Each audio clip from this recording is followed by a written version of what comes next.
कृष्णाय वासुदेवाय हरे परमात्मने प्रणता क्लेशनाशाय गोविंदाय नमो नमः। हरे कृष्ण। ओम श्री विष्णवे नमः। भाद्रपद मास के कृष्ण पक्ष की अजा एकादशी को शास्त्रों में महान पुण्यदायिनी तिथि कहा गया है। इस व्रत का स्मरण, व्रत और कथा श्रवण करने मात्र से ही मनुष्य के जन्म जन्मांतर के पाप ताप नष्ट हो जाते हैं और उसे विष्णु धाम की प्राप्ति होती है। पद्म पुराण में इस व्रत को करने का विशेष महत्व बताया गया है।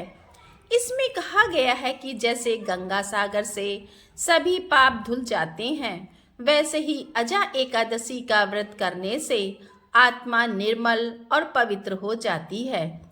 इस तिथि को उपवास, हरि स्मरण, भजन और कथा श्रवण करने से जीवन में सुख समृद्धि, धर्म और मोक्ष का द्वार खुलता है।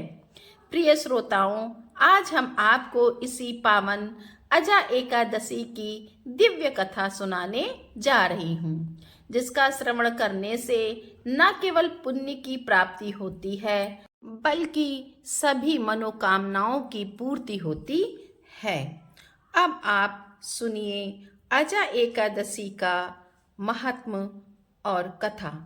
भगवान श्री कृष्ण ने धर्मराज युधिष्ठिर को बताया था। एक बार धर्मराज युधिष्ठिर कहने लगे कि हे भगवान, हे पुंडरीकच्छ, मैंने श्रावण शुक्ल एकादशी अर्थात पुत्रदा एकादशी का सविस्तार वर्णन आपके श्री मुख से सुना। अब आप कृपा करके मुझे भाद्रपद माह के कृष्ण पक्ष की एकादशी के विषय में भी बतलाइए। इस एकादशी का क्या नाम है और इसके व्रत का क्या विधान है? प्रभु, इसका व्रत करने से किस फल की प्राप्ति होती है? तब भगवान श्री कृष्ण ने कहा, हे युधिष्ठिर, भाद्रपद माह की कृष्ण पक्ष की एकादशी को अजा एकादशी कहते हैं। इसका व्रत करने से सभी पाप नष्ट हो जाते हैं। इहलोक और परलोक में मदद करने वाली इस एकादशी व्रत के समान संसार में दूसरा कोई व्रत नहीं है। हे युधिष्ठिर, इस व्रत से संबंधित जो कथा प्रचलित है, अब मैं उसे तुम्हें सुनाता हूँ। श्रद्धा पूर्वक श्रवण करो। बहुत पहले दानी और सत्यवादी राजा हरिश्चंद्र हुआ करते थे।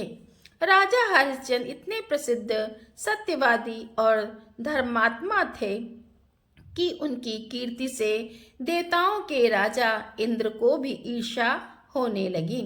तब देवराज इंद्र ने महर्षि विश्वामित्र को राजा हरिश्चंद्र की परीक्षा लेने के लिए उकसाया।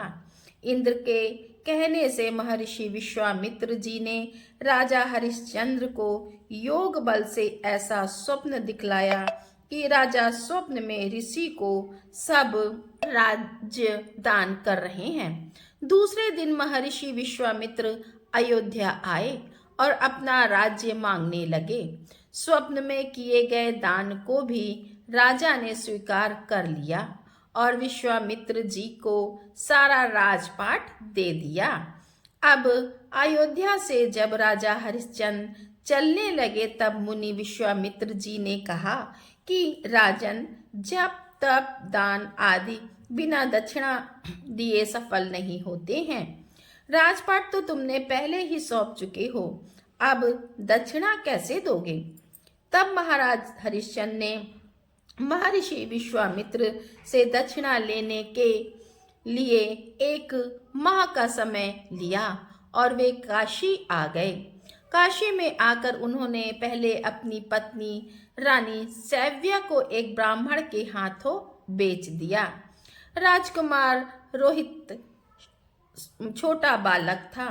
प्रार्थना करने पर ब्राह्मण ने उसे अपनी माता के साथ रहने की आज्ञा दे दी और स्वयं अपने आप को राजा हरिश्चंद्र ने एक चांडाल के हाथों बेच दिया।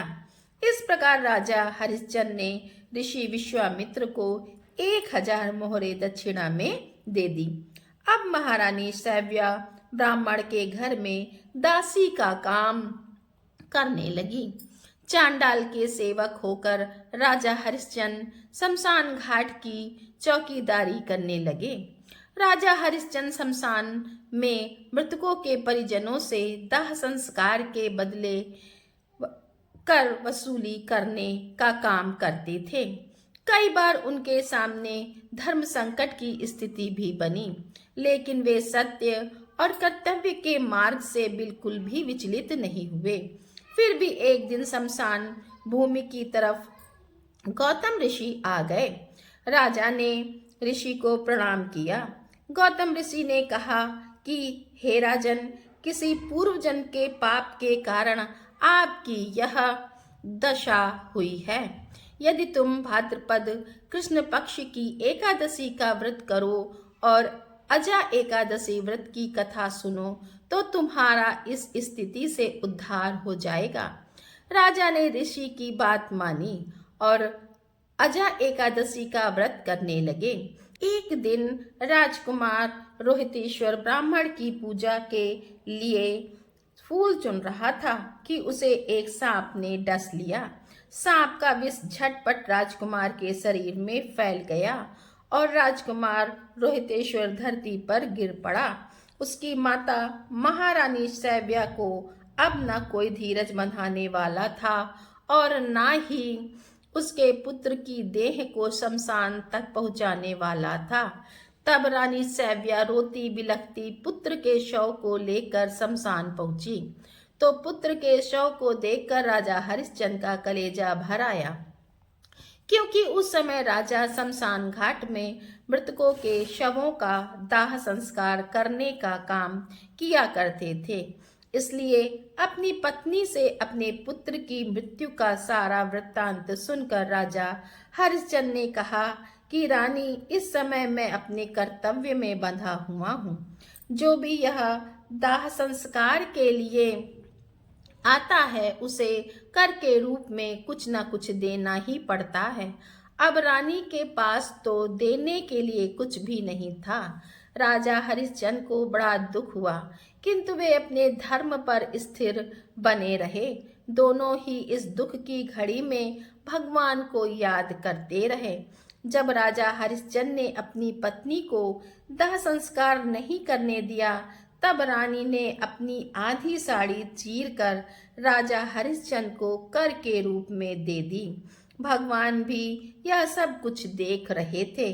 तब राजा हरिश्चंद्र की कर्तव्य परायणता को देखकर वहां भगवान नारायण, देवराज इंद्र, धर्मराज आदि देवता और महर्षि विश्वामित्र प्रकट हो गए।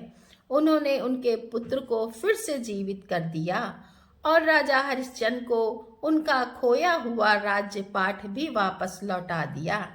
तो इस प्रकार अजा एकादशी व्रत के पुण्य प्रभाव से राजा हरिश्चंद्र के समस्त दुखों का निवारण हो गया।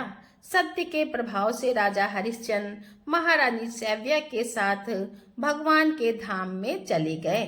महर्षि विश्वामित्र ने राजकुमार रोहितेश्वर को अयोध्या का राजा बना दिया।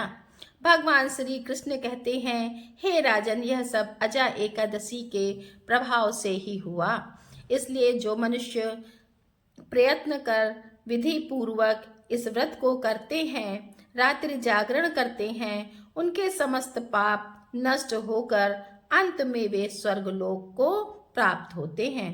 तो प्रिय मित्रों, आपने अभी भी अजा एकादशी की पावन कथा का श्रवण किया। इस प्रकार इस व्रत के प्रभाव से राजा हरिश्चंद्र ने अपना खोया हुआ राज्य प्राप्त किया। दोस्तों, यह कथा आपको कैसी लगी कमेंट में अवश्य बताइएगा। तो वीडियो को लाइक करें, कमेंट में राधे राधे लिखें, चैनल को सब्सक्राइब करें और शेयर तो करना ना भूलें। आप सभी को अजा एकादशी की हार्दिक शुभकामनाएं।